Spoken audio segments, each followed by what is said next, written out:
అధ్యక్ష, ఈరోజు సభలో గౌరవ శాసనసభ్యుడు రాకేష్ రెడ్డి గారు ఎత్తిన అంశం మీద 119 నియోజకవర్గాల్లో ఉన్నటువంటి శాసనసభ్యుల ప్రాతినిధ్యం ఏంటనేది ఒక ప్రశ్నగానే ఉంది.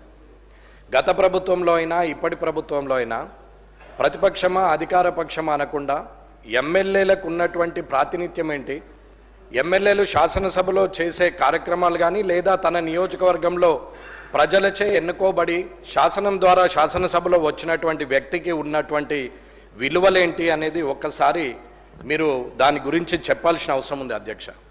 అలాగే ఇన్ఛార్జ్ మినిస్టర్గా ఉన్న ఇన్ఛార్జ్ మినిస్టర్లు వారి పాత్ర ఎంతవరకు ఉంది, వారు ఆ జిల్లా మీద ఆధిపత్యం ఎంతవరకు ఉంటుంది, ఆ నియోజకవర్గాల్లో ప్రతిపక్ష పార్టీ ఎమ్మెల్యేలు ఉన్న దగ్గర వారి నియంత్రణ ఎలా కొనసాగుతుంది అనేది కూడా చూడాల్సిన అవసరం ఉంది. ఇన్ఛార్జ్ మినిస్టర్ అనే వారు జీవో ప్రకారంగా శాసనం ద్వారా నిర్మితమైనటువంటి వ్యక్తుల లేకపోతే పార్టీ ప్రభుత్వ పరంగా వారు ఇన్ఛార్జ్ మినిస్టర్లను పెట్టి ప్రతిపక్ష ఎమ్మెల్యేలను నియంత్రించే పరిస్థితి కోసం ఏర్పాటు చేసిందా అనేది మీరు తెలియజేయాల్సింది ఉంది అధ్యక్ష.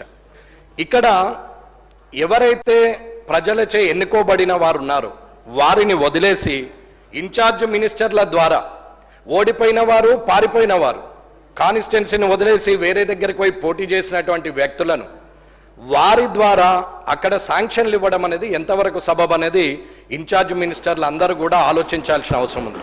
అన్న, గత ప్రభుత్వం మమ్మల్ని ఇబ్బంది పెట్టిర్రు, కళ్ళకు నీరు తెప్పించిర్రు, మేము ఇబ్బంది పడ్డామని చెప్పుకుంటున్నటువంటి ఇప్పటి ప్రభుత్వంలో ఉన్న పెద్దలు మరి ఇప్పుడు మీరు చేస్తున్నది ఏంది అనేది ఒక్కసారి ఆలోచించాల్సిన అవసరం ఉంది. అన్న, మేమేమి కిరీటం పెట్టుకోలేదు. నా మటుకు నేనైతే అనుకుంటున్నాను, ఎమ్మెల్యేగా 5 ఏళ్ళు ఉంటుండొచ్చు, ప్రజలు మెచ్చితే తిరిగి ఎన్నుకోబడుతుండొచ్చు, వారు నిరాకరిస్తే ఓడిపోతుండొచ్చు. కానీ ఎమ్మెల్యే అనే పదవికి మీరు గౌరవం ఇవ్వనంత వరకు మీకు మీరు తిట్టుకున్నట్టే, మీరు కూడా ఒక శాసనసభ్యులుగా ఉన్నారు కాబట్టి మీరు కూడా మీరు తిట్టుకున్నట్టే తప్ప నన్ను అవమానించినట్టు నేనైతే భావిస్తలేను. ఇక్కడ వెంకటరమణారెడ్డి కామారెడ్డి శాసనసభ్యుడు అనే బదులు కామారెడ్డి శాసనసభ్యుడు వెంకటరమణారెడ్డిగానే గుర్తింపు ఉంటుంది తప్ప శాసనసభ్యుడిగా ఎప్పుడు ఉంటారు కానీ పేర్లు మారుతూ ఉంటాయి, ఎవరో ఒకరు శాసనసభ్యులు అవుతారు. కానీ ఇవాళ నేను కనీసం 84 ప్రశ్నలు ఈ శాసనసభలో ఇక్కడ నేను ప్రశ్నలు ఇవ్వడం జరిగింది. దానికి సుమారు 8 మట్టుకే నాకు రిప్లై ఇవ్వడం జరిగింది. అంటే 84లో 8 పోతే 76 ప్రశ్నలకు ఇప్పటికి సమాధానం రాలేదు. ఇది శాసనసభ పరిస్థితి. ఇది ఎమ్మెల్యేగా నేను ఇచ్చినాను కాబట్టి నాకున్నటువంటి మర్యాదను ఏ రకంగా నేను స్వీకరించాలో మీరే తెలియజేయాలా. ఇకపోతే రైట్ ఇన్ఫర్మేషన్ యాక్ట్ ప్రకారంగా మీరు ఇస్తలేరని చెప్పి నేను రైట్ ఇన్ఫర్మేషన్ యాక్ట్లో సుమారు 86 ప్రశ్నలు ఇస్తే ఒక్కొక్క ప్రశ్నకు ఒక్కొక్క విధంగా ఇచ్చారు. ఎగ్జాంపుల్ హెల్త్ డిపార్ట్మెంట్ తీసుకుందాం. రైట్ ఇన్ఫర్మేషన్ యాక్ట్లో ఇస్తే ఇక్కడ మంత్రి గారు ఉంటే శాసనసభ వ్యవహారాల మంత్రి గారు అయితే చూస్తున్నారు కాబట్టి చెప్తున్నాను, ఇక్కడున్న అందరు మంత్రులు కూడా గమనించాల్సిన అవసరం ఉంది, తోటి శాసనసభ్యులు కూడా గమనించాల్సిన అవసరం ఉంది. ఈ పరిస్థితి రేపు మీకు రావచ్చు, నాకు రావచ్చు, పక్కనున్న వారికి రావచ్చు, ఎవరికైనా రావచ్చు. కానీ ఆ పరిస్థితి వచ్చినప్పుడు బాధపడే కన్నా ఇటువంటి ప్రాక్టీస్ను మానేయడం మంచిదని అంటున్నాం. ఆర్టీఐ కింద ఇచ్చినటువంటి హెల్త్ డిపార్ట్మెంట్కి ఇస్తే హెల్త్ డిపార్ట్మెంట్ వాళ్ళు పిఐఓ ఎవరైతే పబ్లిక్ ఇన్ఫర్మేషన్ ఆఫీసర్ ఉంటాడో, ఓహో ఇటువంటి చాలా చూసినాం, ఇది అయ్యేదా పోయేదా అని మాట్లాడినటువంటి హెల్త్ డిపార్ట్మెంటు, ఎడ్యుకేషన్ డిపార్ట్మెంట్ ఉన్న ముఖ్యమైన డిపార్ట్మెంట్లు ఇవాళ మాట్లాడుతున్నటువంటి మాటలు, ఇది స్వయంగా నా లెటర్ అక్కడ ఇస్తుంటే మాట్లాడినటువంటి మాటలు నేను పేర్లు ఉద్యోగస్తుడు డిసిగ్నేషన్తో సహా చెప్పగలుగుతానని చెప్తున్నాం. ఇది మంచి పద్ధతి కాదు అధికారులకు అని చెప్తున్నాం. ఎడ్యుకేషన్ డిపార్ట్మెంట్ని అడిగితే 86 క్వశ్చన్స్ ఇచ్చినటువంటి అన్ని డిపార్ట్మెంట్లు ఏదో ఒక రకమైన సమాధానము 6 జే ప్రకారంగా ఇస్తే 6(1) ప్రకారంగా ఇస్తే 2 జే ప్రకారంగా లేదని చెప్పి ఇప్పటి వరకు ఎడ్యుకేషన్ డిపార్ట్మెంటు ఇప్పటివరకు ఇవ్వలేదు. ఇది ఎమ్మెల్యేకు ప్రభుత్వం ద్వారా వస్తున్నటువంటి అధికారులు ఇస్తున్నటువంటి మర్యాద అని చెప్తున్నాం. ఇన్ఛార్జ్ మినిస్టర్లు ఇవల్ల అక్కడ ఓడిపోయిన వారి ద్వారా అక్కడ పార్టీ పరంగా మీరు ప్రొసీడింగ్లు ఇస్తా ఉంటే, మీ వాళ్ళు పోయి అక్కడ కొబ్బరికాయలు కొడతా ఉంటే ఇక్కడ ఉన్నటువంటి గెలిచిన ఎమ్మెల్యేలు ఏం చేయాలనేది ప్రజలు గమనిస్తారు. కాబట్టి ఈ శాసనసభ ద్వారా చెప్తున్నాం. అన్నా, మేమేమి పోలీస్ ప్రోటోకాల్ కావాలని అడగట్లేదు, మేము పోగానే అధికారులు మాకు ఎదురు రావాలని అడగట్లేదు. భయం అన్నా, ఇది నిజం. 0 అవర్లో మాట్లాడకపోతే నేను మాట్లాడేది ఒక్కటన్నా అధ్యక్ష, ఒకటే మాట నేను మాట్లాడేది నిజం. నేను మాట్లాడాలనుకుంటే ఈ శాసనసభలో ఇప్పటి వరకు ఇది 4వసారి నడుస్తున్నటువంటి ఈ సమయంలో నేను ఏ రోజు మితిమీరి మాట్లాడలేదు, ముందుకొచ్చి మాట్లాడలేదు, అరిచి గోలబెట్టి మైక్ తీసుకోలేదు, బెదిరిస్తే అడ్జస్ట్ అయిపోయి మీరు మళ్ళీ నాకు అవకాశం ఇచ్చే అవకాశాన్ని నేను తీసుకోలేదు, నేను ఎక్కడా బెదిరించలేదు. నాకు అవకాశం ఇస్తేనే మాట్లాడుతున్నా, నేను హుందాగానే ఉంటున్నా, నిజాన్నే మాట్లాడుతున్నా.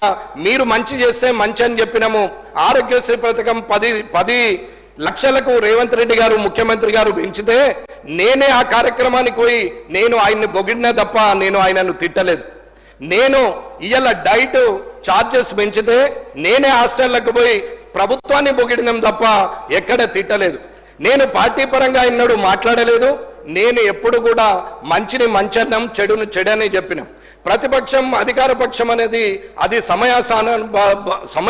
అనుకూలంగా మారచ్చు, మారకపోవచ్చు. కానీ ఇవాళ మీరు చేస్తున్న ప్రాక్టీస్ మంచిది కాదు అని చెప్తున్నాం. ఒక ఎమ్మెల్యేగా ఆర్టీఐకి రాదు.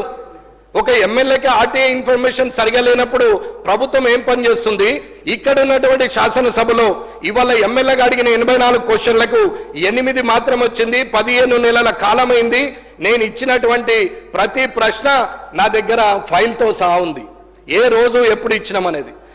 ఏదో ప్రజలకు సమాచారం ఇవ్వడానికి ప్రయత్నిస్తున్నాం తప్ప పర్సనల్ ఎజెండాగా ఎక్కడ మాట్లాడలేదు. టీజీఐఐసిది మాట్లాడిన రోజు, ఆ రోజు కూడా ఆ ప్రశ్నకు సమాధానము ఇండస్ట్రీస్ మినిస్టర్ గారు మాట్లాడుతూ మేము కాన్స్టిట్యూషన్ చేస్తున్నాము అని చెప్పారు. ఇప్పటి వరకు దాని సమాధానం కూడా రాలేదు. ఒకటే అడుగుతున్నామన్నా, నాలాగానే ఉండి గౌరవంగా ఉండాలా, శాసనసభలో ఉందాగా ఉండాలని కోరుకొని వచ్చినటువంటి వ్యక్తిగా మాట్లాడలేకనో, చేతగాకనో, అసందర్భ ప్రేలాపనలు పేయరాకనో, నాకేం అన్పార్లమెంటరీ వార్డు రాకనో, నేను మాట్లాడలేక చేతగాకనో కాదు. రాజకీయాల్లో హుందాగా శాసనసభకు గౌరవం పెరగాలి, మీకు గౌరవంగా ఉండాలి, అధికారులకు గౌరవం ఉండాలని ఓపిక పడుతుంటే 15 నెలలుగా మీరు ఇలాగే చేస్తూ ఉంటే రానున్న కాలంలో మరి నా పద్ధతి మార్చుకోవాల్సిన అవసరం వస్తుందా అనేది ఒక ఆలోచన ఉంది. కాబట్టి దయచేసి తొందరగా అన్ని డిపార్ట్మెంట్ల నుంచి రైట్ ఇన్ఫర్మేషన్ యాక్ట్లో రావాలా. అవి ఏవి కూడా ప్రశ్నలకు సమాధానం చెప్పలేని స్థితిలో ప్రభుత్వము శాసనసభ ఉంది అంటే అది మీకే సిగ్గుచేటు, నాకు సభ్యుడిగా కూడా నాకు కూడా సిగ్గుచేటనే మాట్లాడుతున్నాం. కాబట్టి ఇవాళ ప్రభుత్వం నిజంగా ధైర్యంగా ఉండి చేస్తున్నది నిజమే అయినప్పుడు అడిగిన ప్రశ్నకు సమాధానం ఇవ్వాల్సిన అవసరము అధికారులకు ఉన్నది, అలాగే ప్రభుత్వానికి ఉన్నది అని చెప్తున్నా నేను.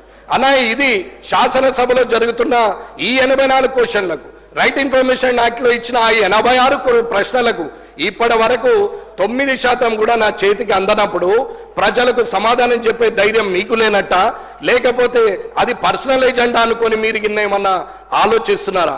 నేను నిజాయితీగా ఉండే వ్యక్తిని.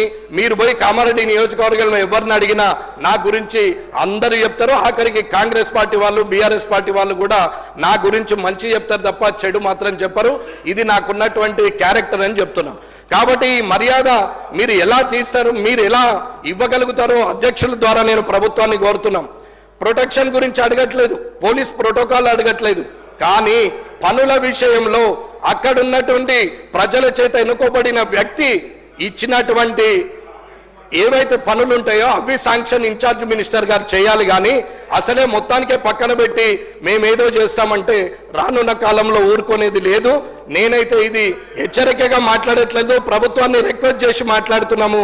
మీరు తప్పు నిర్ణయం తీసుకుంటే మేము మాట్లాడాల్సిన పరిస్థితి కూడా వస్తుందని తెలియజేసుకుంటూ ముగిస్తున్నాం. గౌరవ సభ్యులు చెప్పిన అంశాలన్నీ నోటు చేసి జరిగింది అధ్యక్ష, తప్పకుండా పరిశీలన చేస్తాం.